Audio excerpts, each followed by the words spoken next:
Hello guys. Welcome to episode 3 of my story, What's Love? A story about love, betrayal, sense of belonging and cultural differences. Keep reading to find out more. The hostel room was filled with the quiet comfort of late afternoon. Sunlight slipped through thin curtains, casting soft shadows across the neatly arranged beds.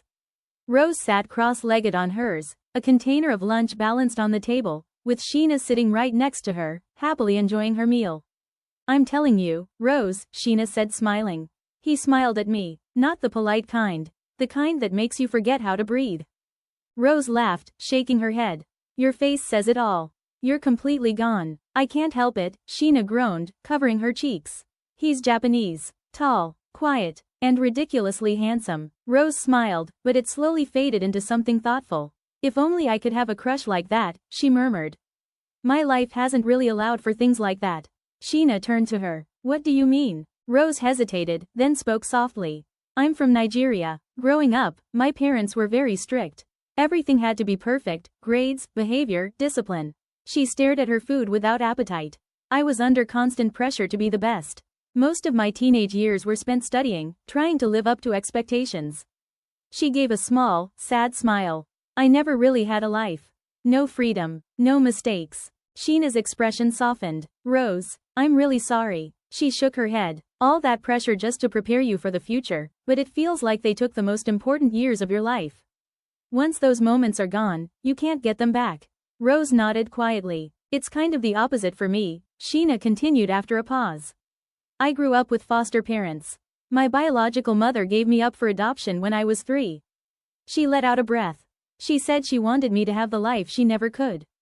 Rose listened closely, her eyes warm and understanding. "My foster parents gave me freedom," Sheena said. "Too much, sometimes. But even with all of it, I still wondered what it would feel like to grow up knowing my mother chose to stay." Rose reached over and gently touched Sheena's hand. "I understand," she said softly. "A parent's love, or its absence, shapes us deeply. Especially during adolescence, when we're still learning who we are." Sheena squeezed her hand in return. The room fell into a comfortable silence, heavy with shared vulnerability. Two girls from different worlds, carrying different wounds, both quietly hoping that this new chapter might finally allow them to live for themselves. The next scene shows the rain had started without warning. Rose hurried across campus, clutching her bag to her chest as droplets soaked into her sleeves. The evening air was cool, heavy with the scent of wet pavement and blooming trees. She turned a corner near the old Humanities building, and stopped short. Henry Park stood beneath the awning. He was alone, arms crossed, gaze fixed somewhere distant. His hair was damp, a few strands clinging to his forehead. For a split second, neither of them moved. Then his eyes lifted, and found her. The world seemed to tighten. Rose felt it immediately, the same sharp pull she tried to forget since that first day. Her heart betrayed her, skipping despite the warning bells ringing in her mind. Of all people, him. Henry straightened slowly, his jaw tightening. He hadn't expected to see her. Hadn't expected the jolt of heat that rushed through him at the sight of her soaked curls. Her lips parted as if she'd just been caught breathing him in. "You," he said flatly. Rose raised her chin. "Me." Silence stretched between them, thick and uncomfortable. Rain drummed against the awning, forcing them closer than either intended. Henry's gaze flicked over her, too quick to be polite, too slow to be accidental. He noticed how her wet shirt clung to her frame, how she stood her ground instead of retreating. It irritated him, and intrigued him. "You always this reckless?" he asked. "Running into people, running through storms." Rose scoffed softly. "And you always this unpleasant? Or am I just unlucky?" Something flashed in his eyes, annoyance, yes, but also something darker. Something restrained. "You shouldn't talk to me like that," he said quietly. Rose stepped closer, close enough that she could see the tension in his shoulders. "Why? Afraid I'll hurt your pride?" Henry inhaled sharply. He hated how near she was.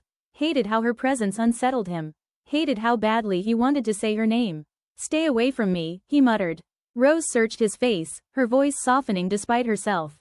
"Then why does it feel like you're the one who can't?" That did it. Henry's control slipped, just enough.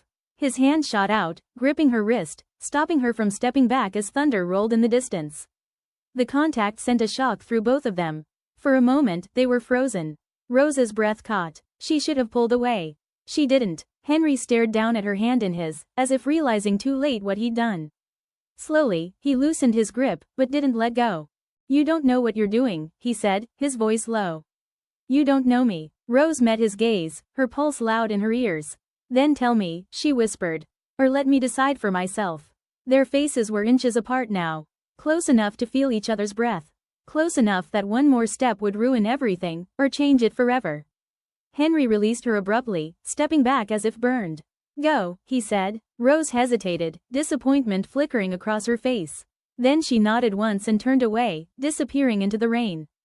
Henry remained under the awning, chest tight, fists clenched. He told himself it was anger. But deep down, he knew the truth. This wasn't hatred. It was something far more dangerous. Next episode coming soon. I upload videos 5 times a week at 3 p.m.